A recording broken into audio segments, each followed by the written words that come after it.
பெரிய ஒரு பக்தி திருவிழாவில் பட்டிமன்றத்திற்கு என்று நீங்கள் ஒரு நேரத்தை கைத்தட்டல்களா கொடுக்க வேண்டும்.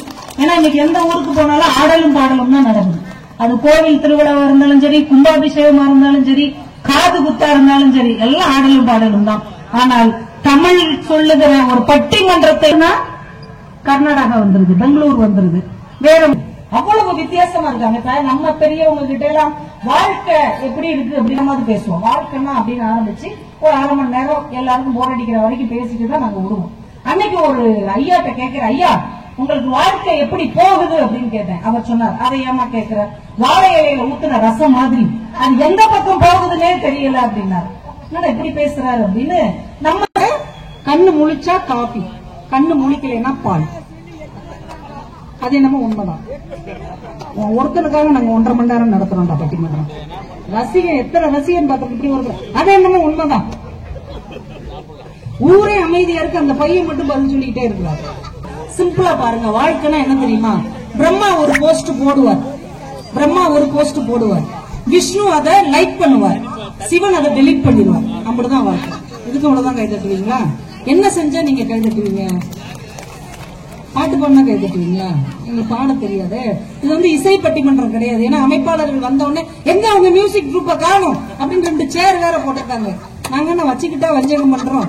இது வந்து முழு நேர இயல் பட்டிமன்றம். நீங்க சன் டிவி எல்லாம் பாக்குறதுண்டா? பாக்குறீங்களா? பாக்கலையா? நம்முடைய தமிழறிஞர் சாலமன் பாப்பையா அவர்கள் பட்டிமன்றம் பார்த்திருக்கீங்களா? அங்க மியூசிக் உண்டா? யாராவது பாடுவாங்களா? இல்ல. அதுதான் தேங்காவை அப்படி ஆட்டி ஆட்டி பாப்பாங்க. என்னங்க அப்படின்னு. இல்ல, நல்ல முத்துன தேங்காவா தேடுறேன். ஓ, முத்துன தேங்காய் தான் சாமிக்கு நல்லதா? அது எனக்கு தெரியாது. முத்துன தேங்காய் தான் சட்னிக்கு நல்லது அப்படிமா. கோயிலுக்கு போற நேரத்துல கூட நமக்கு வீட்டுல உள்ள சமையல் ஞாபகம் தான் இருக்கு. அப்படி தேடி பார்த்து தேங்காய், வாழைப்பழம், சூடம் எல்லாம் எடுத்து வச்சு கோயிலுக்குள்ள அந்த அம்மா போறாங்க. போகும்போது இந்த சூடத்துக்கும் வாழைப்பழத்துக்கும் தேங்காவுக்குள்ளேயும் ஒரு பட்டிமன்றம் நடக்குது. இந்த தேங்காவை பார்த்து வாழைப்பழம் சொல்லுது, கொஞ்சம் ஓரமா இருக்கிறியா, மேல மேல வந்து விழுற, எரிச்சலை கிளப்புறாரு. உடனே இந்த தேங்காய் சொல்லுது, இந்த பாரு நான் தான் உன்னை விட ரேட்டு கூட, நான் 15 ரூபாய், நீ 4 ரூபாய், கொஞ்சம் அடக்க ஒடுக்குமா இருக்கு. வாழைப்பழம் சொல்லுது, இதை விட காஸ்ட்லியா இருந்தா உன்னைய வாங்க மாட்டாங்க, ஆனா என்னையே கண்டிப்பா வாங்குவாங்க. இப்படியே சண்டை போடுது. உன்னை வாழைப்பழம் சொல்லுது, நீ இவ்வளவு திமுறா இருக்க போய் தான் உன் மண்டைய உடைக்கிறாங்க. உன்னை இது சொல்லுது, நீ இவ்வளவு ஆணவமா இருக்க போய் தான் உன் தோலை உரிக்கிறாங்க. இப்படியே அடிக்குது. கிட்டத்தட்ட கோயில் வாசல் வரைக்கும் வந்துருச்சு. இந்த சூடம் அமைதியாவே உட்கார்ந்துட்டே இருக்கு. இந்த 3ஐயும் அந்த தட்டுல உள்ள குடுக்கறாங்க. தேங்காவை உடைச்சிடுறாரு, வாழைப்பழத்தை எடுத்து வச்சிடுறாரு, சூடத்தை சாமிக்கு காமிச்சாச்சு. இப்ப ரிட்டன் இந்த தட்டு வருது, வாழைப்பழத்தை அந்த அம்மா உரிக்கிறாங்க. இந்த வாழைப்பழம் சொல்லுது, உண்மையிலேயே நம்ம எவ்வளவு ஆர்ப்பாட்டம் பண்ணோம், இந்த அம்மா பாரு என் தோலை உரிச்சிருச்சு. தேங்காய் சொல்லுது, என் மண்டைய அந்த பூசாரி வீட்டுல என்ன சண்டை போட்டாரோ படார்னு உடைச்சிட்டாரு, இப்படி எல்லாம் கஷ்டம் பாரு. ஆனா நம்ம கூடையே சூடம்னு ஒருத்தன் வந்தானே, கற்பூரம்னு வந்தானே, அவன் என்ன ஆனா? அவனைத்தான் எரிச்சு போட்டாங்கல்ல, அவன் அப்படியே காத்தோட காத்தா போயிட்டான்.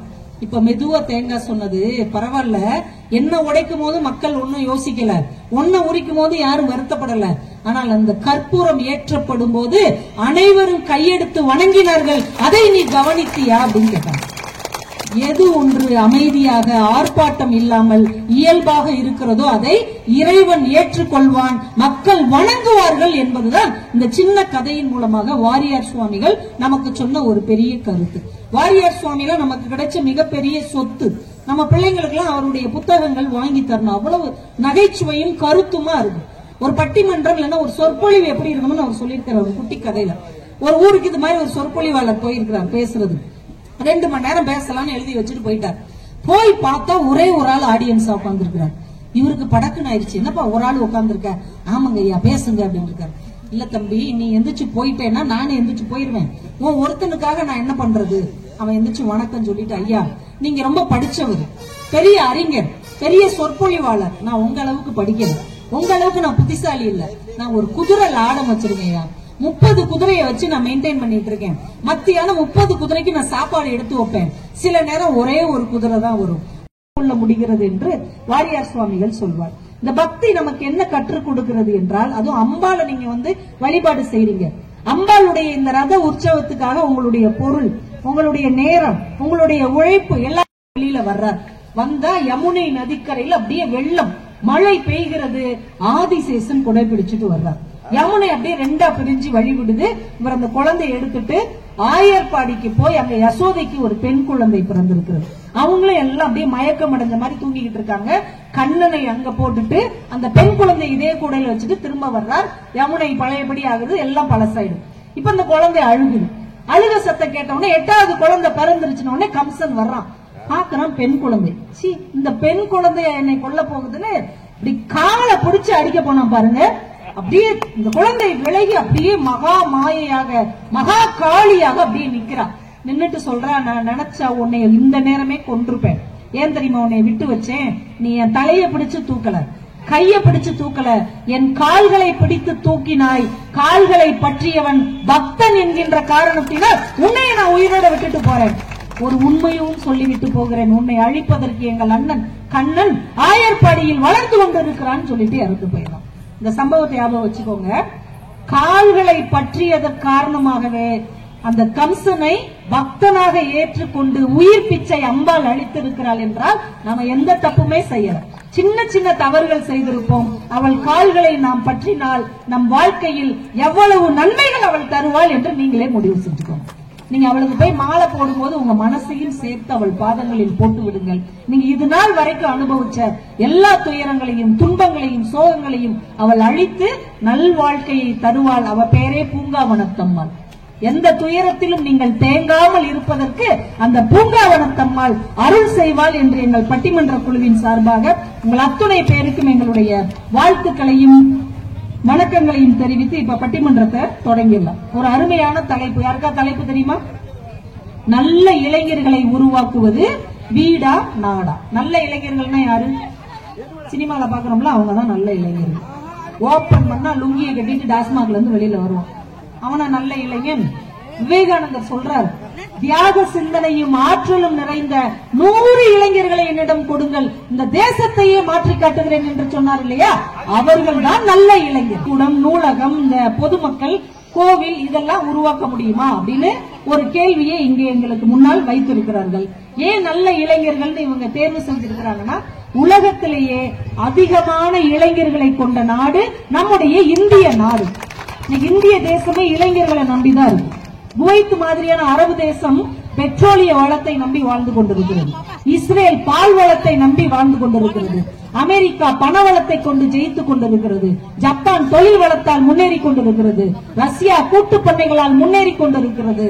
நம்முடைய இந்திய தேசம் மட்டும்தான் இளைஞர்களின் வளர்ச்சியை நம்பி இருக்கிறது என்பதால் நல்ல இளைஞர்களை உருவாக்க வேண்டும் என்ற அவர்களுடைய சிந்தனைக்கு ஒரு பெரிய கைத்தட்டல்களை நீங்கள் பாராட்டுகளாக தர வேண்டும். நல்ல தலைப்பை கொடுக்கணும் அப்படின்னு நினைச்சிருக்காங்க பாருங்க. ஏன்னா இளமை பருவம் அப்படி ஒரு ஆற்றல் மிக்கது. குற்றால ஈஸ்வரன் அவ்வளவு பெரிய கடலை நீந்தியே கடந்த போது அவனுக்கு வயது 11 தான். மாண்டலின் சீனிவாசன் பெரும் புகழை அடைந்த போது அவருக்கு வயது 15 தான். இந்திய அணியில் இடம் பிடித்த போது சச்சினுக்கு வயது வெறும் 16 தான். இன்னைக்கு உலக சாம்பியன் பட்டத்தை பெற்றிருக்கிற குகேஷுக்கு வயது வெறும் 18 தான். நல்லது செய்ய ஆரம்பிச்சாங்க வைங்க, நம்ம நாடு எங்கேயோ போய்விடும் என்கின்ற எண்ணத்தால் இந்த இளைஞர்களுக்கான தலைப்பை பெரியவர்கள் கொடுத்திருக்கிறார்கள். இப்ப பட்டிமன்றத்தை நம்ம நேரடியா தொடங்கிடுவோம். இடையில இடையில நானும் பேசுவேன். இங்க பேசுவதற்கு 6 அறிஞர் பெருமக்கள் வந்திருக்கிறார்கள். 3 பேர். அந்த அணியை தொடங்குவதற்கு நம்முடைய ஆசிரியர் தர்மபுரியிலிருந்து சவுந்தரபாண்டியன் அவர்கள், தமிழ் ஆசிரியர். நல்ல கைதட்டல் கொடுங்க. சாமி பாட்டு பாடுனேன்னு சொல்லிட்டு என்னமோ பண்ணார்ல, அவ்வளவு அழகா பாடுங்க. டிவியில பாத்திருப்பீங்க, நம்முடைய புலவர் ராமலிங்கம் ஐயா அவர்களுடைய அணியில அணி சேர்க்கக்கூடிய ஒரு அற்புதமான பேச்சாளர். டி ராஜேந்தர் மாதிரி அடுக்கு மொழியில பேசுவார். அவர் பேச பேச நீங்க சிரிச்சு கை தட்டுவீங்க. அப்படி ஒரு ஆற்றல் நிறைந்தவர் எங்களுடைய சவுந்தரபாண்டியன் தமிழ் ஆசிரியர்.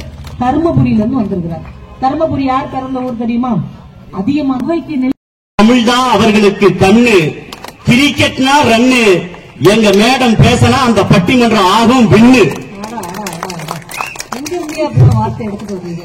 நடுவர் இருந்ததை உள்ளிட்ட அமைப்பும் வீரத்தை விளைவித்தால் அது உசலம்பட்டி, ஆன்மீகத்தை விளைவித்தால் அது சிவம்பட்டி என்று சொல்லக்கூடிய வகையில் சிவம்பட்டி வாழ் மக்களுக்கு என்னுடைய வணக்கங்களை தெரிவித்துக் கொள்கிறேன். எங்க மேடம் சொன்னாங்க, அம்பிகையே அப்படி பாட்டு பண்ணலீங்களா?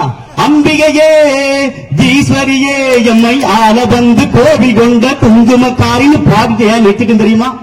எங்க மேடம் பார்க்கும்போது அப்படியே அம்பிகையே ஈஸ்வரியே வந்து அமர்ந்தா மாதிரி அந்த ஸ்ட்ரக்சரை நிறுத்திட்டேன் மேடம். அவ்வளவுதான். இதெல்லாம் எனக்கு எழுதி கொடுங்க. மாமியார் நடுவர் அவர்களே, நீங்க இசை இல்லையே இசை இல்லைன்னு கவலைப்பட்டீங்க. இது எங்க பக்கத்து மாவட்டம், எங்க தாய் மாவட்டம், இது சேய் மாவட்டம். ஏன் தெரியுமா இன்னைக்கு இந்த நிகழ்ச்சியை இசையில வைக்கல? ஏனென்றால் நீங்கள் பேசுவதே ஒரு இசை என்பதால் இசை வைக்கவில்லை. அவ்வளவுதான். எத்தனையோ பட்டிமன்றங்கள் நடந்திருந்தாலும் ஐயாக்கு தெரியும், இந்த பட்டிமன்ற நடுவருக்கும் பூங்காவனத்து அம்மனுக்கும் ஒரு ஒத்துமை இருக்குது. என்ன தெரியுமா? அவர் பூங்காவனத்து அம்மன், இவர் பேச்சிலே பூங்காற்று. பூங்காற்றும் பூங்காவனமும் சேர்ந்திருக்கக்கூடிய ஒரு பட்டிமன்றம் இன்னைக்கு நடக்குதுன்னா அது இந்த பட்டிமன்றத்துடைய சிறப்பு. அனைவருக்கும் நன்றி. நடுவர்களே தலைப்பு சேர தூக்கி போடுறாங்க. இங்க பாரு, குட்டி தம்பியும் தங்கச்சியும் ஒன்னா உட்காந்துருக்கான்னு சொன்னீங்களா இல்லையா? ஒரு பேச்சுக்கு சொல்வது கூட அண்ணன் தம்பி அக்கா தங்கச்சி தான் நீங்க சொல்றீங்க. ஆமா தானே? ஊர் பேர் தெரியாதவர்களை கூட முன்ன பின்ன தெரியாதவங்க கூட ஏன் அக்கா தங்கச்சின்னு கூப்பிடுறோம் அப்படின்னா, அப்படி கூப்பிட்டா தன்னுடைய கூட பிறந்த அண்ணா தம்பி தங்கச்சி அக்கா செய்யக்கூடிய உதவியை அவர்கள் செய்வார்கள் என்பதற்காக அந்த உறவை வச்சு நம்ம கூப்பிடுறோம். உண்மையான ஒரு கைத்தட்டு. அதாவது உண்மையா இல்லாட்டாலும் கைத்தட்டுங்க. உண்மைக்கு மட்டும் உண்மையிலே ஐயா, நான் ஒரு 6:30 மணிக்கு வந்துட்டேன். ஏன்னா வக்கீல் சொன்னா கரெக்டா வந்தானல்ல. 6:30 மணிக்கு வந்துட்டேன். இந்த ஊர் மக்களுடைய பண்பாட்டையும் இந்த ஊர் மக்களுடைய அன்பையும் பார்த்துட்டு ஒரு 2 நிமிஷம் கழிச்சு இடது பக்கமா கை வச்சுங்க, இதய துடிப்பே இல்ல. பக்கத்துல ஒரு மத்தூர்ல ஹாஸ்பிட்டல்ல போய் இதயம் துடிப்பே இல்ல அப்படின்னு டாக்டர் கிட்ட செக் பண்ண டாக்டர் சொன்னாரு, உங்க இதயமே உங்ககிட்ட இல்லன்னாரு. ஏங்கன்னு? ஏன்னா உங்க இதயத்தை சிவம்பட்டிலேயே தொலைச்சிட்டீங்க அப்படின்னாங்க. உங்களுக்காக இதயத்தே கொடுத்த எனக்கு ஒரு கைத்தட்டு தரமாட்டீங்களா? போன மாசம் மேட்டுப்பாளையத்திலே இப்படித்தானே இதயத்தை தொலைச்சிங்க. நாங்க பேச்சாளர்கள் எண்ணிக்கையும் ஒரே பேச்சு, ஒரே இதயம், ஒரே பேச்சு, ஒரே பேச்சு, ஒரே நாடு. நடுவர்களே, எதிர்நீரை பார்த்தா எனக்கு ரொம்ப பாவமா இருக்குங்க. எனக்கே பாவமா தான், ரொம்ப பரிதாபமா இருக்குங்க, ரொம்ப கஷ்டமா இருக்குங்க. ஏன் தெரியுமா? சிவபெருமான ஜட்ஜா உட்கார வச்சுட்டு தீர்ப்பு யார் பக்கம் தருவாருங்க? முருகர் பக்கமா விநாயகர் பக்கமா? விநாயகர் பக்கம் தான் தருவார். ஏன் அப்படி? ஏன் சொல்ற கேளுங்க. அப்பாவை பற்றி பேசி அகிலம் முழுக்க புகழ்பெற்ற நடுவர் எங்க கவிதா மேடம். அவங்க அப்பாவை பத்தி பேசுறத கேட்டா அப்பாவை தப்பா பேசணும், அப்பா தெய்வமா நினைப்பான். அப்பா என்கிற உறவை பற்றி பேசி உறவை அணுவாக ரசிக்கக்கூடியவரையே நடுவரா வச்சுக்கிட்டு நாடுதான் தீர்ப்பு வழங்குவான்னு அவங்க நம்பி உட்காந்துட்டு இருக்காங்க. பாத்தீங்களா? உங்களை பார்த்தா பரிதாபமா இருக்குங்க. நான் இப்போட என் பேச்சை நிறைவு பண்ணிட்டு, துளசி மேடம் எனக்கு பணமே தரலாம் பரவாயில்ல சொல்லிட்டு நான் சீட்ல உட்கார்ந்தா கூட எங்க மேடமே இந்த மைக் மீது சத்தியமா சொல்றேங்க, வீடு பக்கம் தான் தீர்ப்பு தருவாங்க. கண்டிப்பா தருவாங்க. ஏன் நீங்க ஒரு முடிவோட தான் வந்து முடிவு? நடுவர்களே, நீங்க எல்லாம் பார்க்கணும். தலைப்பு என்னன்னா, ஒரு சிறந்த தலைவரை உருவாக்குவது வீடா நாடா என்று கேட்டால் அது நிச்சயமா நான் நாடுன்னு தான் சொல்லுவேன். ஆனால் ஒருவரை சிறந்த இளைஞராக உருவாக்குவது என்பது தலைப்பு என்கிற காரணத்தினால் ஒரு சிறந்த இளைஞனை உருவாக்குவது நிச்சயமாய் அது வீடாத்தான் இருக்க முடியும் என்பதான் என்னுடைய கருத்து. இங்க சிவம்பட்டியில எத்தனையோ ஒரு 500-600 பேர் உட்காந்துருக்கீங்க. இன்னும் 2 மணி நேரம் போச்சுன்னு வச்சுங்களேன், உங்க வீட்டுல இருந்து கால் பண்ணுவாங்க. அப்பா கால் பண்ணுவாரு, அம்மா கால் பண்ணுவாங்க, அக்கா கால் பண்ணுவாங்க, மனைவி கால் பண்ணுவாங்க. ஏன்னா இவ்வளவு நேரம் வீட்டுக்கு வரல, வாங்க அப்படின்னு கூப்பிடுவாங்க. அதுக்கு பேரு தாங்க பாசம், அன்பு. லேட் ஆச்சுன்னா போலீஸ் கால் பண்ணுவாங்க. பாசமும் அன்பும் இருக்குது. பாத்தீங்களா? எந்த குடும்பத்தில் பாசமும் அன்பும் பாதுகாப்பும் வழங்கப்படுகிறதோ அவர்கள்தான் சிறந்த இளைஞராக வீட்டில் இருந்து வருகிறார்கள் என்று சொன்னால் வீடுதான் ஒரு இளைஞரை, சிறந்த இளைஞரை உருவாக்க விடுவார்களே. நல்ல கைத்தட்டி ஆதரவு கொடுக்கலாம். நம்ம வீட்டை பத்தி தான் பேசுறோம். கேட்ட கதை இல்ல, இந்த கதை போல வேறேதையா, 1000 என பலம் அண்ணன் தம்பி சேர்ந்து இருந்தா பாசத்தையும் ரோசத்தையும் பந்தி வைக்க முந்து சொந்தமுள்ள வாழ்க்கை சொர்க்கத்துக்கு மேலே சொத்து சுகம் ஏதும் வேண்டாம் ஐயா. மூச்சு விடாம பாடுகிறேன். அதுதான் நம்மளுடைய அழகா சொல்லக்கூடியது. ஒரு உறவுகள் தான் மனிதனை சொர்க்கத்தை விட ஒரு இன்பமான நிலையை கொண்டு வருங்க. இவ்வளவு ஏங்க நடுவர்களே, நான் கருப்பா இருக்கிற ரொம்ப கஷ்டப்படுவேங்க. உண்மையிலேயா நான் கருப்பா இருக்கிற ரொம்ப கஷ்டப்படுவேன். யாருமே பையன் கருப்பா இருக்கிறாங்க எனக்கு பொண்ணே தரலைங்க. எங்க வைஃப் என்ன கல்யாணம் பண்ணிக்கிட்டாங்க. கல்யாணம் பண்ணிட்டு சாப்பாடு பந்தியில போட்டாங்க நடுவர்களே. அப்ப கூட நான் கஷ்டப்பட்டேன் இல்லையா? நான் கருப்பா இருக்கிறேன், எனக்கு ரொம்ப கஷ்டமா இருக்குது அப்படின்னாங்க. எங்க மனைவி சொன்னாங்க, எங்க கருப்பு தாங்க இன்னைக்கு பெஸ்ட் சூப்பர்னாங்க. அப்படியா நடியா, உண்மைதான் சொல்றியா அப்படின்னு? ஆமாங்கண்ணா. அப்ப இலையில வந்து பால்கோவா வச்சாங்க, பக்கத்துல மக்கன் பீடா வச்சாங்க. பால்கோவா வெள்ளையா இருக்கும், மக்கன் பீடா கருப்பா இருக்கும். அந்த பால்கோவா வெள்ளையா இருக்குதுன்னு கூட என் மனைவி அதை தட்டி விட்டுட்டு என் கலர்ல இருக்கக்கூடிய மக்கன் பீடாவை எடுத்து சாப்பிட்டானா அதுதாங்க மனைவி வச்சிருக்கிற பாசம். அன்னைக்குதாங்க நான் மேடையா ஏறி பேசறேன். அது எங்க மனைவியுடைய காரணம். அதாவது காரணம் இல்ல, மக்கன் பேடா தான் காரணம். கொஞ்சம் நான் அழகா பதில் சொல்ல மக்கன் விடாம காரணம், அந்த மனைவியும் காரணம். அன்னைக்கு என்னங்க என் ரிங்டோன் வந்து பாத்தீங்கன்னா தெரியுமா இருக்கும், என்ன தெரியுமா இருக்கும், கொஞ்சாதியோ பூந்தோரணோ நானும் ரொம்ப சாதாரணம், வெண்ணிலவ மேகம் போல என்ன அவ மூடி வைப்பா, மத்தவங்க கண்ணு பட்டா தப்பளிப்பா தாந்தவிப்பா, ஊருக்கவராணி போல எனக்கு அவ மண் போல, சொல்ல போனா என்ன போல பாக்கியவா யாரும் இல்ல அப்படின்னு என் மனைவிக்காக வச்சுக்கிற ரிங்டோன் தாங்க வச்சிருக்குன்னு சொன்னா, ஒரு இளைஞரை, ஒரு சிறந்த இளைஞரை உருவாக்குவது குடும்பத்தில் இருக்கக்கூடிய மனைவியோ அப்பாவோ அம்மா தான் நடுவர்களே. இதை நீங்க அவன் எதிரடி நல்லா புரிஞ்சுக்கணும். ஒண்ணு நடுவர்களே, நான் ஒரு 6:30 மணிக்கு வந்தேன்ல, இந்த கூட்டத்தில் தான் இருப்பார்னு நினைக்கிறேங்க. சிவம்பட்டியில படிச்சுட்டு ஒரு பெரிய வேலையில் இருக்கிறதா அங்க நான் உட்காந்து பேசும்போது என்கிட்ட பேசிட்டு இருந்தாருங்க. அவர் கூட்டத்தில் இருக்காரான்னு தெரியல, லைட்டா அஜித் மாதிரியே இருந்தாரு. அவர் பெரிய ஜாப்ல இருக்காராம். நான் ஒரு 1/2 மணி நேரம் பேசிட்டு இருக்கும்போது 4 டைம் அவருக்கு போன் வந்துச்சுங்க. போன் வரும்போதெல்லாம் ரிங்டோன் என்ன வந்துச்சுன்னா, டெல்லிக்கு ராஜானாலும் பாட்டி சொல்ல தட்டாதே, பட்ட படிப்பு படிச்சு புட்டாலும் பாட்டி சொல்ல தட்டாதே ரிங்டோன் வந்துச்சு. நான் கேட்டேன், ஏங்கய்யா இந்த காலத்துல வந்து அழகழகா இப்ப வரக்கூடிய லேட்டஸ்ட் பாட்டு, விடாமுயற்சி பாட்டு, அது மாதிரி ரிங்டோன் வைப்பாங்க, நீங்க என்ன பாட்டிய பற்றி நீங்க ரிங்டோன் வச்சிருக்கீங்கன்னு கேட்டங்க. அவர் ஒரு செய்தி சொன்னாருங்க. உண்மையே சொல்லுகிறேன், அடுத்த பிறவி என்று ஒன்று இருந்தால் நான் சிவம்பட்டியில் தான் பிறக்க வேண்டும் என்று நினைச்சேன். அப்படி ஒரு செய்தி சொன்னார். என்ன தெரியுமா சொன்னாரு, ஒண்ணு இல்லைங்க சார், நீங்க வீடு தானே பேசுறீங்க, ஆமான்னு, நீங்க கண்டிப்பா இந்த செய்தியை சிவம்பட்டி மக்களுக்கு சொல்லணும்னாரு. சொல்லுங்க யான்னு அவர் சொன்னாரு. அவர் 12வது படிக்கும் போது டெல்லியில உட்கார்ந்துட்டு இருந்தாராம். அப்போ தக்காளி கொடியை தூக்கிட்டு அவங்க வீட்டு பக்கம் ஒரு காய்கறி வந்திருக்காங்க. அவங்க பாட்டி வந்து 1 கிலோ தக்காளி எவ்வளவுப்பா, 10 ரூபான்னு சொன்னாங்களாம். அந்த பாட்டி 1 ரூபாய் மிச்சப்படுத்துறதுக்கு 1/2 மணி நேரம் பேசி சிவம்பட்டி நடந்ததுமா, சிவம்பட்டி நடந்தது 9 ரூபாய் வாங்கினாங்களாம். கடுமையான வெயில், சரியான வெயில். அந்த வெயில் அந்த காய்கறி அம்மா வந்து வேர்த்து விழுந்த உடனே அந்த பாட்டி உள்ள ஓடி போய் ஒரு சொம்பு நிறைய மோர் குடிச்சாங்க. அவர் 2த்தையும் பார்த்தாராம். அந்த காய்கறி அம்மா கிளம்பிட்ட பின்னாடி அவங்க அம்மா கிட்ட போய் அவர் கேட்டாராம், ஏ பாட்டி தக்காளி வாங்குறதுக்கு 1/2 மணி நேரம் பேசி 1 ரூபாய் மிச்சப்படுத்தினேன், இப்போ 5 ரூபாய் இருக்கக்கூடிய மோரை ஃப்ரீயா கொடுத்துட்டியே, இது எப்படி பாட்டி உன்னை புரிஞ்சுக்கவே முடியும்னு கேட்டாராம். அதுக்கு அந்த சிவம்பட்டியில வாழ்ற பாட்டி சொன்னாங்களா, அட போடா மடையா, டேய் ஒரு பொருளை சிக்கனமா வாங்குறது நம்ம சிக்கனத்தை குறிக்கும், பேரம் பேசி வாங்குறது நம்ம பொருளாதாரத்தை உயர்த்தத்தை குறிக்கும். வேத்து ஒழுக தாகத்தோடு இருக்கக்கூடிய ஒரு பெண்ணுக்கு 5 ரூபாய் இருக்கக்கூடிய மோரை குடிக்கிறது வந்து நம்ம பண்பாட்டை வளர்க்கண்டா அப்படின்னு அந்த பாட்டி சொன்னாங்க. பண்பாட்டை வளர்க்கண்டாங்க. ஒரு இளைஞன் எப்ப தெரியுமா சிறந்த இளைஞனாக உருவாக முடியும், அவனுக்கு தேவையான அன்பு பாசம் வரணுங்க, அவனுக்கு தேவையான பண்பாட்டை நம்ம கற்றுத்தர வேண்டும்.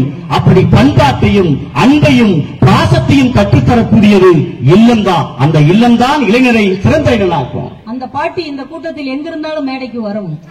சவுந்தரராஜனுடைய பொன்னாடை அவருக்கு போர்த்தப்படும். கண்டிப்பா மேடம். நீங்க தானே சிறந்ததாக இருக்க வேண்டும் என்ற ஒரு முடிவை இந்த ஊர் எடுத்திருக்கிறது என்றால் இந்த தலைப்பிற்கும் இந்த ஊருக்கும் அவ்வளவு ஒற்றுமை. குறிப்பாக நான் எடுத்திருக்கிற தலைப்புக்கும் இந்த ஊருக்குமே ஒற்றுமை. எப்படி யோசிச்சு பாருங்க. அதாவது நாடு நல்லா இருக்கணும்னா ஒரு சரியான தலைப்பை கொடுக்கணும், இல்லன்னா ஒரு ஆடல் பாடலை கொடுத்திருக்கலாம், ஒரு கரகாட்டத்தை கொடுத்திருக்கலாம். ஆனால் இளைஞர்களுக்கு ஒரு நற்கருத்துக்களை கொடுக்க வேண்டும் என்று ஊர் மக்கள் எல்லாம் ஒன்று சேர்ந்து அழகா நேசிச்சு ஒரு தலைப்பை கொடுத்திருக்காங்கன்னா அது இளைஞர்களுக்காக மட்டும்தான் நடுவர்களே. அந்த நாடுன்ற மைய கருத்தை முன்வைத்துதான் இந்த தலைப்பே எடுத்திருக்காங்கன்னா நான் பேசவே வேணாம், இதுதான் தீர்ப்பு அப்படின்னு என்னுடைய பாணியில சொல்லி சொல்லிடுறேன் நடுவர்களே. சரி, இருந்தாலும் நம்மளுடைய அம்பாளை மட்டும் 2 வரியில வணங்குங்க 4 வரி உங்களுடைய அனுமதியோட. இல்ல வணங்குங்க. எக்கோ மாதிரி வச்சிருந்தீங்கன்னா பாடுற மாதிரி தெரிஞ்சுன்னா ஒரு பாயிண்ட் எக்கோ ரொம்பலாம் வேணும். ஏன்னா நம்ம ஊர் வந்து திண்டுக்கல், நம்ம பாண்டிய நாடு. பாண்டிய நாட்டிலே பிறந்து வஞ்சிமா நகர்ல வாக்கப்பட்டேன். அதனால நம்மளுடைய ஊர் பெருமை எப்பயுமே நம்மளுடைய அம்பாளை வணங்குறதுன்றது ஒரு தனி சிறப்பு.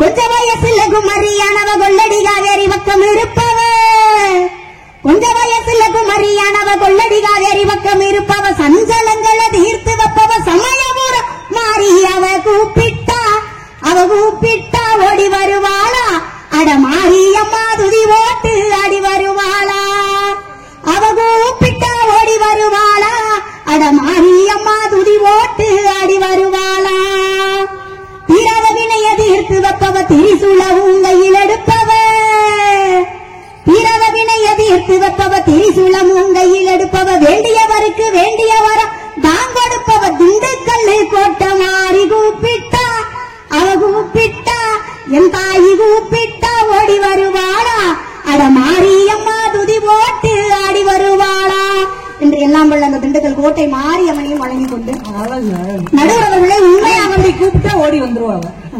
12 திருமுறைகளை கருத்துக்களை சேர்க்கணும் அப்படின்னா எங்களுடைய நடுவர் பெருந்தகை மாதிரி சேர்க்கணும். ஆழ்வார்களுடைய கருத்தா சொல்லணும் அப்படின்னு கேட்டா படிக்காத பாமரனுக்கு அவருடைய வாணியிலேயே எள்ளல் சுவையோடு மிக அழகாக சொல்லக்கூடிய எங்களுடைய நடுவர் பெருந்தகையும் இந்த நேரத்திலே வணங்கி கொண்டு நடுவர்களே ஊர் பெயர் சிவபட்டி. ஏன்னா தலைவர் அவர் இல்லாம அணுவும் அசையாது. என்னுடைய சிவனையே போற்றி நாட்டவருக்கு முறைவா. நாளைக்கு அவருக்கு தான் சிவராத்திரி. ஆமா. ஆனா ஊர் அவர் பேர் இருந்தாலும் ஊரை காக்கிறது யாரு? அம்பாள் தான். அம்பாள்.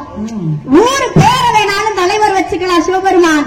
ஆனால் காக்கின்ற பொறுப்பை அந்த தாயிடம் ஒப்படைச்சிருக்கிறார்னா தாய்க்கும் தந்தைக்கும் சரியான தலம் என்றால் நிச்சயமாக அது இந்த சிவம்பட்டி அப்படின்ற ஒரு ஊர் தான் நடுவர்களே. ஏன் சொல்லக்கூடிய பெருமையா சொல்றாங்க. நல்லா கை தட்டலாம், தப்பு கிடையாது. இன்னைக்கு இருக்கிற பிள்ளைங்களுக்கு வகுப்பு எடுக்கிறது எவ்வளவு சிரமம் தெரியுமா? 2K கிட்ஸ் கூட கிடையாது நடுவர்களே. இந்த 2K கிட்ஸையும் தாண்டி போய்கிட்டு இருக்கிற கிட்ஸ் 2K கிட்ஸாக சொன்னா கேட்கிறா நடுவர்களே. ஓரளவு இன்ஸ்டாகிராம்ல தான் இன்னைக்கு கிளாஸ் போய்கிட்டு இருக்கு. ஏன்னா இந்த கொரோனா பீரியட் வந்துச்சு, கிளாஸ்ல ஒருத்தன் கூட உட்கார மாட்டேங்கிறான். கிளாஸ்ல உட்கார்ந்தா 24 மணி நேரம் இன்ஸ்டாகிராம்ல லைவ் போடுங்க மேடம், அங்க வந்து நான் லைக் போடுறேன்றான். வேற பேசுறேன் மேம், யூடியூப்ல லைவ் விடுங்க, அங்க வந்து லைக் போடுறேன், கமெண்ட் போடுறேன், நீங்க மார்க் போடுங்கன்றான். போய்கிட்டு இருக்கு நடுவர்களே. யோசிச்சு பாருங்க, அப்பேற்பட்ட உலகத்துல இன்னைக்கு வீட்டுல அம்மா காலையில எந்திரிச்சுடே தம்பி ஒரு டம்ளர் தண்ணி மோந்து கூடுறானா சத்தியமா செய்ய மாட்டேன். நான் இன்னைக்கு ஒரு கோயிலுக்கு போயிருக்கேன். ஒரு பாட்டி பேரை கூட்டு வந்திருக்காங்க. கோயில்ல பெரிய பெல்லு மேல உயரத்துல கட்டிருக்காங்க. இவ்வளவு உயரத்துல பெல் இருந்தா எப்படி சப்ஸ்கிரைப் பண்றதுன்னு கேட்கலாம். இப்படி பிள்ளைகளை கொண்டு வந்து நிப்பாட்டி இருக்கோம். நடுவர்களே வீட்டுல பெத்த தாயி டீ கேட்கும், ஒரு தண்ணி கேட்கும், கொடுக்க மாட்டான். ஏன் தெரியுமா? வீட்டுல வந்து பயம் கிடையாது, வீட்டுல ஒரு கண்டிப்பு கிடையாது, வீட்டில் பாசம் மட்டும் தான் இருக்கிறது.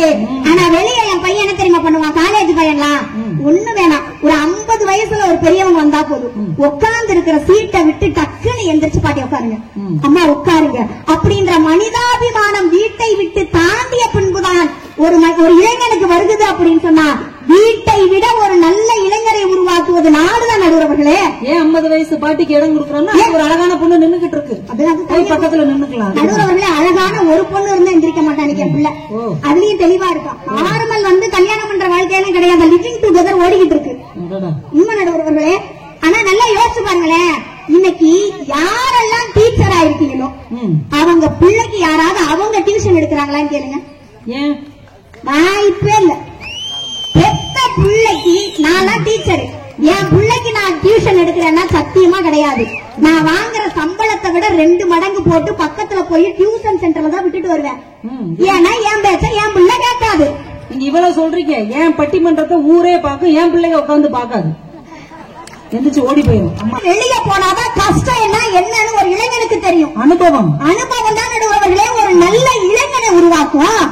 எதிரடியில சொன்னாங்க குடும்பம்னா என்ன தெரியுமா? தாத்தா பாட்டி அப்பா அம்மா பிள்ளைங்க. ஒரே ஒரு கேள்வி கேட்கிறேன், மோர் குழம்பு ஒரே ஒரு கேள்வி மட்டும் கேட்கிறேன் நடுவர்களே. இன்னைக்கு எத்தனை பேரு தாத்தா பாட்டி அப்பா அம்மா அத்தை மாமா பிள்ளைங்களோடு குடும்பமா ஒரு வீட்டுல இருக்கீங்க? சொல்லுங்க, நீங்க இருக்கீங்களா? அவர் மக்கன் பேடவோட உட்கார்ந்துருக்காரு, எங்க தாத்தா பாட்டிக்கு போக. நடுவர்களே இன்னைக்கு வீட்டுல மொத்தம் எத்தனை பேர் இருக்காங்கன்னு கேட்டா 4 பேர் தான். கணவன் மனைவி 2 பிள்ளைங்க. அங்க எங்க தாத்தாவோட பாசம் புரியும்? இதையே கூட்டு குடும்பம்ன்றாங்க. 4 பேர் கூட்டு குடும்பமா வாழ்றோம் அப்படிங்கிறாங்க. பாட்டியோட பாசம் எப்படி நடுவர்களே புரியும்? வீட்டுல உட்காந்துக்கிட்டு நீங்க என்ன ஜெயிச்சாலும், வீட்டுல உட்காந்து நீங்க என்ன சாதனை பண்ணாலும் உலகத்துக்கு தெரியாது. வீட்டுல நீங்க என்ன பண்ணாலும் ஒரு பிள்ளைக்கு அறிவு என்பது வளராது. ஏன்னு கேட்டா வீட்டுல ஒரு பிள்ளை இருக்கிற நேரம் என்பது குறைவு. அதிகபட்சம் தூங்குற நேரம் மட்டும்தான் ஒரு பிள்ளை வீட்டுல இருக்கு. பிள்ளைகள் அதிகமாக இருப்பது, இளைஞர்கள் அதிகமாக இருப்பது பள்ளிகளிலும் கல்லூரிகளிலும் வெட்டிகாரத்தனமா தான் இருக்கும். நேரம் எங்க அதிகமா இருக்கோமோ அங்கதானே நம்ம நல்லவங்களா கெட்டவங்களான்னு சொல்ல முடியும். வீட்டை விட்டு தாண்டி வெளியே ஒரு புள்ள போகும் பொழுதுதான் நேரம் அதிகமா இருக்கு. அப்ப ஒரு நாட்டில தானே ஒரு நல்ல இளைஞரை உருவாக்க முடியும். யோசிச்சு பாருங்க. ஒண்ணு வேணாம், இப்ப குடும்பம் குடும்பம் இவ்வளவு தூரம் சொல்றோம்ல, உலக மக்கள் தொகையில நம்பர் 1 எந்த நாடு? எந்த நாடுப்பா? வந்துட்டோம், நம்மதான். உலக மக்கள் தொகையில நம்பர் 1 சீனா இருந்துச்சு. இந்த 2 வருஷமா இந்தியா. கொரோனா வந்துச்சுல, இந்த 2 வருஷமா இந்தியா வந்துருச்சு. ஆனால் இன்றைக்கு நாமெல்லாம் பாதுகாப்பா நின்று இந்த இடத்துல பேசிக்கிட்டு இருக்கோம்னா காரணம் என்ன தெரியுமா? காவல்துறையும் இந்த உலகை பாதுகாத்துக் கொண்டிருக்கிற, நம்மளுடைய இந்தியாவை பாதுகாத்துக் கொண்டிருக்கிற ராணுவம் நடுவர்களே. அந்த ராணுவம் என்ற ஒரு நாடு இல்லை என்றால் இந்த வீட்டிலே இன்றைக்கு யார் நிம்மதியா இருக்க முடியும்? மிலிட்டரிக்காரங்க தான் நம்மளை காப்பாத்திட்டு இருக்காங்க. அமரன் படத்துல கூட பார்த்தோம், அவங்க தான் எங்களை காப்பாத்திக்கிட்டு இருந்தாங்க. உண்மை நடுவர்களே, ஒரு நாடு என்ன நம்மளுக்கு செஞ்சுச்சு அப்படின்ற கேள்வி எல்லாம் கேட்க கூடாது. அந்த நாட்டுக்கு நம்ம என்ன செஞ்சோம் அப்படின்ற ஒரு கேள்வியை தான் கேட்கணும். அழகா புரட்சி தலைவர் சொல்லுவார், நாடு நம்மளுக்கு என்ன செஞ்சுச்சு, நம்மளுக்கு என்ன செஞ்சுச்சுன்னு கேள்வி கேட்காத, நாட்டுக்கு நீ என்ன பண்ணணும்னா நல்ல இளைஞராக இருப்பதுதான் நாட்டுக்கு நீ கொடுக்கிற ஒரு மிகப்பெரிய பரிசு நடுவர்களே. வீட்டுல அம்மா 1000 சொல்லலாம், என்ன தெரியுமா பண்ணுவான்? அம்மாவோட பிறந்த நாளுக்கு அம்மாவுக்கு ஒரு ஸ்டேட்டஸ் வைப்பான், ஒரு செல்ஃபி எடுத்து போடுவான். அவ்வளவுதான். காலையில இருந்து அம்மா கூட தான் இருப்பாங்க, அத பத்தி கவனிக்க மாட்டாங்க. நீ மகளிர் தினம் இந்த மார்ச் 8 வந்து மகளிர் தினத்துக்கு என்ன தெரியுமா பண்ணுவான்? அம்மா, அக்கா, தங்கச்சி, அத்தை அப்படின்னு அன்னைக்கு மகளிர் தினம் பெண்களுக்கெல்லாம் லீவு விட்டுட்டு உங்க அம்மாக்கு, உங்க அக்காக்கு, உங்க தங்கச்சிக்கு ஒரு நாள் மட்டும் கிச்சனுக்கு லீவு கொடுங்க. அதை விட ஏன்னா இருக்கிற இடம் அதிகபட்சம் ஒரு 1000 சதுரடி. இந்த 1000 சதுரடியில ஒரு பிள்ளைய வளர்க்கதான் முடியுமே தவிர அது நல்ல பிள்ளையா கெட்ட பிள்ளையான்னு பார்க்க முடியாது. ஏன்னா அம்மாக்கு காலையில சமைச்சு வச்சுட்டு வேலைக்கு போக முடியும். அப்பாவுக்கு பிள்ளைய கண்டிப்போட சொல்லிட்டு அப்பா வேலைக்கு போயிடுவாரு, அவன் ஸ்கூலுக்கு போயிடுவான். ஆனால் 1000 சதுரடிய கடந்த பின்னாடிதான் அவன் பள்ளி கல்லூரி வெளியே போகும் பொழுதுதான் அவனுக்கு நல்லது எதுவும் தெரியும், கெட்டது எதுவும் தெரியும். அனுபவம் என்ற ஒன்று வீட்டை கடந்த பின்புதான் தெரிகிறது. அப்பொழுதுதான் அவன் நல்ல இளைஞராக உருவாகிறான். என்ன, வீட்டை விட நல்ல இளைஞரை உருவாக்க முடியும் என்றால் அது நிச்சயமாக நாடுதான் நடுவர்களே. நிறைவாக ஒரே ஒரு செய்தியை மட்டும் பதிவு பண்ண நடுவர்களே. ஏன்னா இன்னைக்கு இருக்கிற காலகட்டத்துல இன்னைக்கு காலையில ஒரு மிகப்பெரிய செய்தி, பச்சிளம் குழந்தைக்கு பால் கொடுத்திருந்த ஒரு பிள்ளையினுடைய நிலை என்ன அப்படின்னு சொல்லிட்டு ஒரு மிகப்பெரிய செய்தி வந்துச்சு. அந்த செய்தியை பாக்குறப்ப அவ்வளவு வருத்தமா இருந்துச்சு. நான் ஒரே ஒரு கேள்வி கேட்கிறேன், ஒரு வீடு தானே நல்ல இளைஞரை உருவாக்குதுன்னு நீங்க சொல்றீங்கல்ல, நான் ஒத்துக்கிறேன், வீடே நல்ல இளைஞரை உருவாக்குது. ஆனால் இன்றைக்கு கற்பழிப்பு என்பது தினமும் குறைந்தது 100லிருந்து 150 நடந்து கொண்டிருக்கிறதுல. அப்ப இந்த குற்றங்களை உருவாக்குவதும் வீடுதானே? நீங்கள் அதாவது ஒரு பிளஸ்ஸா ஒரு நிறையை மட்டும் கூறிக்கொண்டே இருக்கிறீர்களே, அப்ப குறைகளை எங்க கொண்டு போய் வைப்பீங்க? கிடையாது. பயம் என்பதும் பாவம் என்பதும் வீட்டிலேயேதான் இருக்கும். வெளியே போகும் பொழுது, கடைக்கு போகும் பொழுது அவனுக்கு என்ன தெரியும்? 2 ரூபா கொடுத்து நீங்க கடைக்கு அனுப்புறீங்க, அதுல மீதி 50 பைசா வாங்கும் பொழுது அவனுக்கு பக்குவம் என்பது வருகிறது. ஆகவே ஒரு நல்ல இளைஞரை உருவாக்க முடியும் என்றால், ஒரு நல்ல இளைஞர் வளர முடியும் என்றால் அது நிச்சயமாக அன்பு என்ற ஒரு வட்டத்தில் இருக்காது, கண்டிப்பு என்ற ஒரு நாட்டில் தான் இருக்கிறது. ஆகவே நல்ல இளைஞரை உருவாக்குவது வீட்டை விட நாடே நாடே என்று சொல்லி அந்த வாய்ப்புக்கு நன்றி கூறுவர்கள். நன்றி, வணக்கம். மறைக்கிற கதையை கூட நம்பலாம் நடுவர் அவர்களே.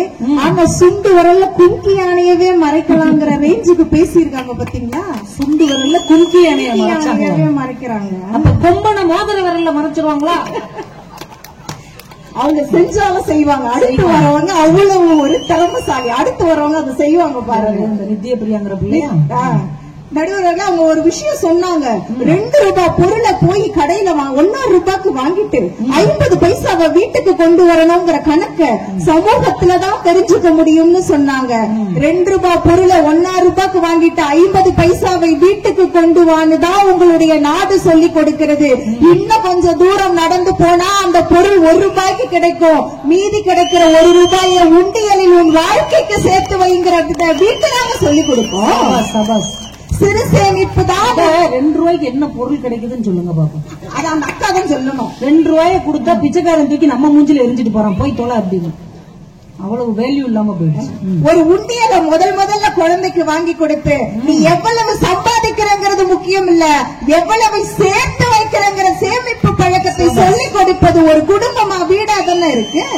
அவங்க சொன்னாங்க பசங்களுக்கெல்லாம் வீட்டுல பாசம் கிடைக்குது, ஆனா பயம் இல்லையேன்னாங்க.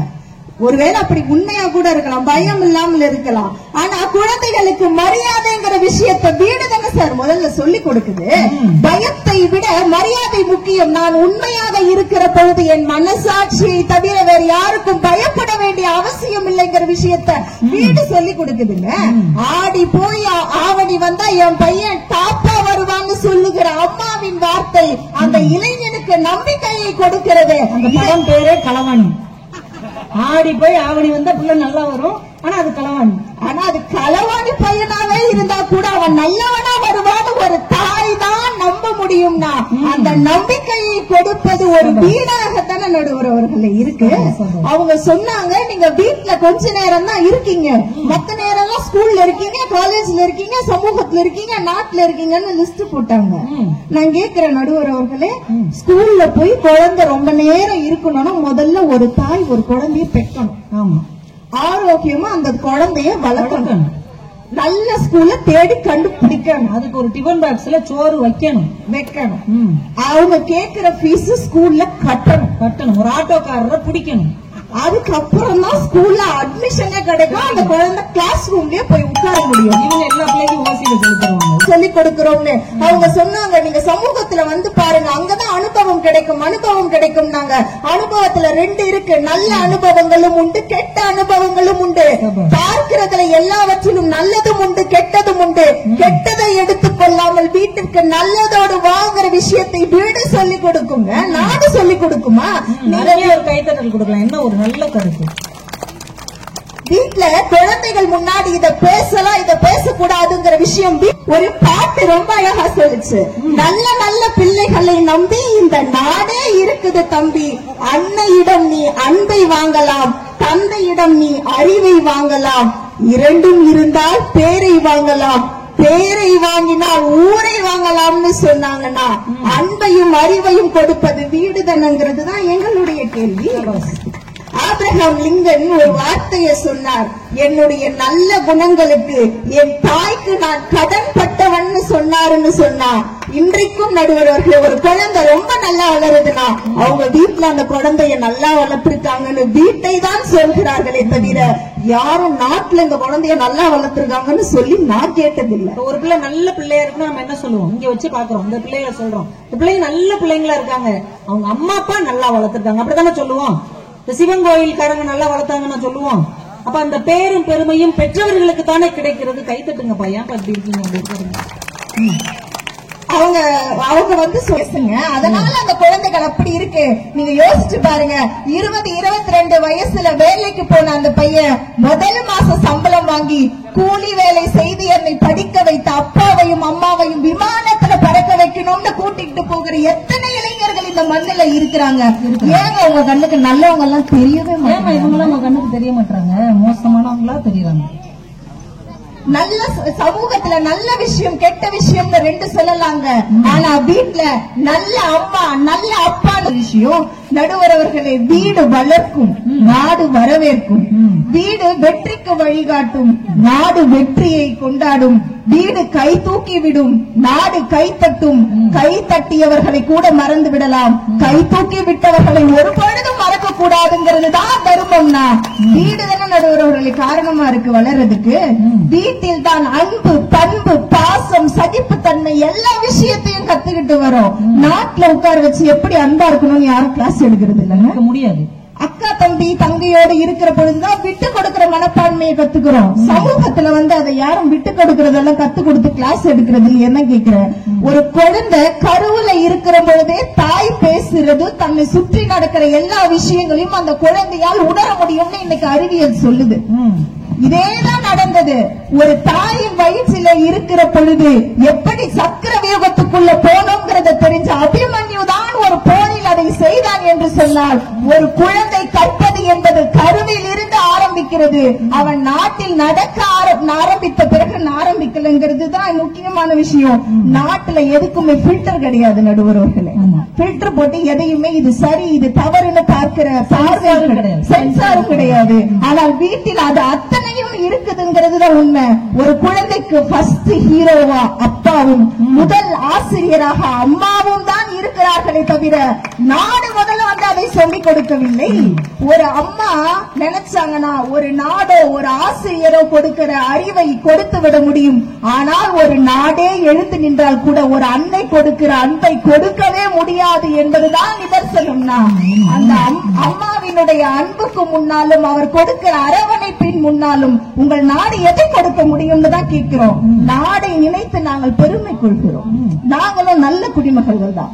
எங்களுக்கு அதை பற்றிய பெருமை இருக்கிறது. நல்ல குடிமகன்கள் அந்த இருந்து பார்த்துட்டு தான் இருக்கிறோம். நல்ல குடிமகன்கள். எங்களுக்கும் நாட்டை பற்றிய பெருமை இருக்கிறது, அக்கறை இருக்கிறது. அவங்க சொன்னாங்க எல்லாத்தையுமே நாங்க ஸ்கூல்ல சொல்லி கொடுக்கறோங்க, காலேஜ்ல சொல்லி கொடுக்கறோங்கன்னு அந்த ஆசிரியர் அவ்வளவு பெருமையா பேசினாங்களே. அதுக்கப்புறம் எதுக்குமா பேரண்ட்ஸ் மீட்டிங்க்கு எங்களை கூப்பிட்டு கம்ப்ளைண்ட் பண்றீங்க? திட்டுறதுக்குன்னா பேரண்ட்ஸ கூப்பிட வேண்டியது, துட்டு வாங்குறதுக்கு பேரண்ட்ஸ கூப்பிட வேண்டியது, ஜெயிச்சா மட்டும் எங்க பள்ளிக்கூடம் சொல்லிக்கிற வேண்டியது. எதுக்கு எங்களை தோத்து போனா உங்க பிள்ளைய பாருங்க அப்படிங்கிறது.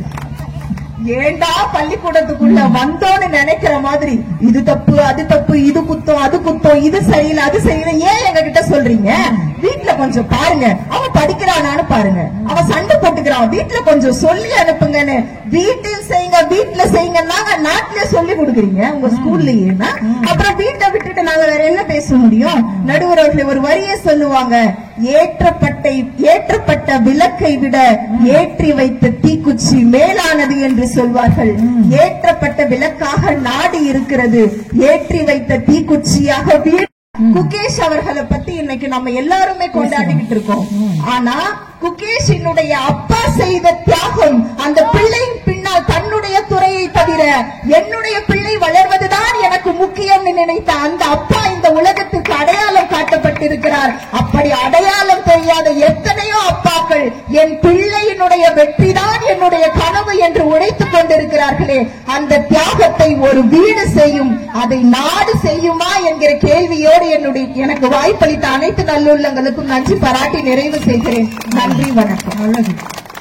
அப்படியே ஒரு டிவியில் எப்படி தொகுப்பாளர் அழகழகா அடுக்கி வைப்பாங்க, அது மாதிரி மல்லிகை பூவை தொடுத்தது போல ஒரு அழகான பேச்சை இங்கே முடித்து அமர்ந்திருக்கிறார்கள் நம்முடைய அன்பு தங்கை ஜெயஸ்ரீ அவர்கள். ஒரு பெரிய கைத்தட்டல் அவங்களுக்கு பாராட்ட கொடுக்கலாம். ஒரு கவிதை மாதிரி பேசினாங்க, ரொம்ப நல்லா இருந்தது. ஒரு வீடு கொடுக்கிற ஒரு தன்னம்பிக்கை, ஒரு வீடு கொடுக்கிற உற்சாகம், வீடு கொடுக்கிற உணவு இந்த நாடு கொடுக்குமா? ஏன் இங்க போனாலும் வீட்டு சாப்பாடு கிடைக்குமா வீட்டு சாப்பாடு கிடைக்குமான்னு கேக்குறோம். இவ்வளவு ஹோட்டல் இருக்குல்ல, 2 வேளைக்கு மேல சாப்பிட முடியுதாயா? என்ன காரணம்? அவ்வளவு ரூபா வாங்கிட்டு கூட நம்ம வயிற்றுக்கு சேராத உணவு தான் அங்கே கிடைக்கிறது. ஆனா வீட்டுல பழைய சோறை எடுத்து அம்மா ஊட்டி விட்டா கூட அது நம்ம உடம்புக்கு அமிர்தமாக இருக்கிறது என்ற வீடு தானங்க உணவு, வீடு தானங்க நல்ல பழக்க வழக்கம். வீட்டுல யாராவது கெட்ட வார்த்தை பேசுவாங்களா பிள்ளைகளுக்கு முன்னாடி? பஸ் ஸ்டாண்ட்ல போய் நிப்பாட்டுங்க பிள்ளைகளை, 10 நாள் நிப்பாட்டுங்க, அவ்வளவு கெட்ட வார்த்தையை கத்துட்டு வருவோம். நம்ம சமூகம் என்ன கற்றுக் கொடுக்கிறது?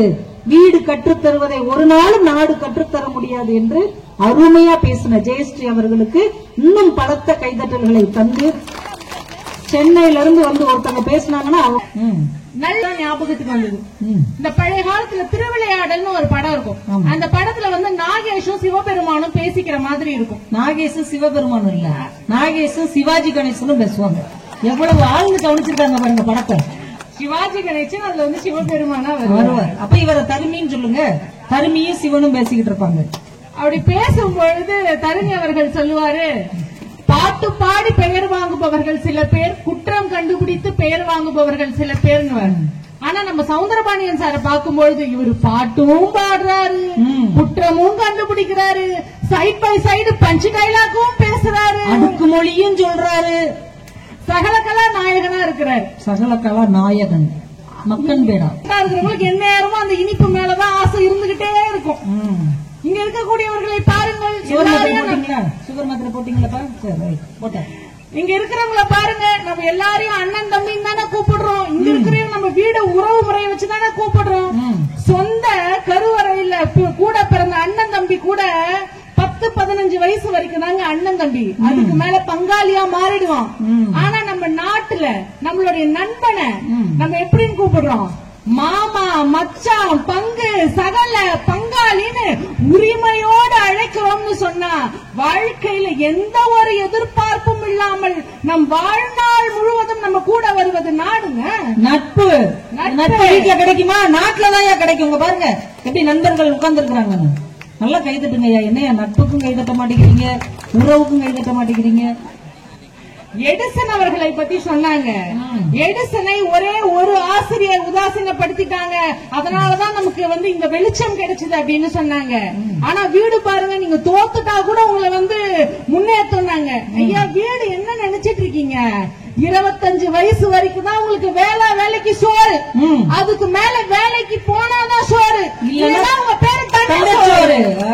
என்னங்க நீங்க மட்டும் தான் எடிசனை பத்தி சொல்வீங்களா? நம்ம எல்லாருக்கும் தெரியும், தி கிரேட் அலெக்சாண்டர் உலகத்தையே ஒரு கொடையின் கீழ் கொண்டு வந்தவர். அவர்கிட்ட போய் கேக்குறாங்க, ஐயா உலகத்தையே எப்படிங்க ஆள முடிஞ்சது? அதுக்கு அலெக்சாண்டர் சொன்னது, நான் இந்த உலகிற்கு வருவதற்கு காரணமாக இருந்தது என்னுடைய பெற்றோராக இருக்கலாம், ஆனால் இந்த உலகமே எனக்கு கீழ் வருவதற்கு காரணம் என்னுடைய ஆசிரியர் அரிஸ்டாட்டில் என்று சொன்னால், இந்த உலகத்தையே நாம் ஆள முடியும் என்று சொன்னால் அது நாட்டால தாங்க முடியும்.